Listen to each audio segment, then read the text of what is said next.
জিনিস, বেফুজুল একটা জিনিস, যেটা আল্লাহ সন্তুষ্ট হয়, এটা রহমতের ফারিস্তারা তার কাছে আসলে তাদের কষ্ট হয়। এই জন্য আপনি এটাকে বর্জন করবেন। একটা পাড়া নেককার বান্দা, আল্লাহর মুমিন বান্দা, আল্লাহর প্রিয় বান্দা রাখতে হবে। ইন্তেকালের সময় আল্লাহ রহমতের ফারিস্তারা তাদের কাছে এসে ওই মানুষটার কাছে এসে সান্ত্বনা দেবে। আল্লাহর তরফ থেকে আওয়াজ আসবে, ইয়া আইয়াতুহান নাফসুল মুতমাইন্নাহ, হে পবিত্র আত্মা, ইরজিই ইলা রাব্বিকি রাদিয়াতান মারদিয়া, তোমার রবের সন্তুষ্টির দিকে এসো। নেককার বান্দার রূহ মুবারককে আল্লাহ রেশমি জান্নাতি রুমালে করে জান্নাতি খুশবু মাখিয়ে যখন আলা ইল্লিনের দিকে নিয়ে যায়, খুশবু হয়ে যায়। আল্লাহর ফারিস্তারা বলে, কি নিয়ে যাচ্ছেন এত খুশবু?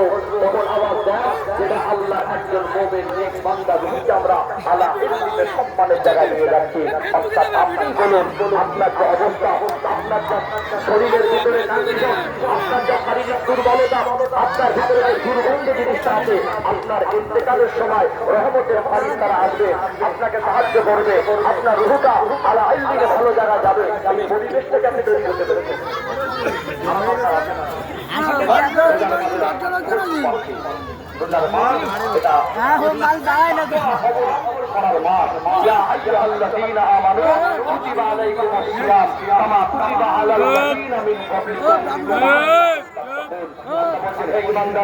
আমি আল্লাহ তোমাদের উপর রমাদানের রোজাকে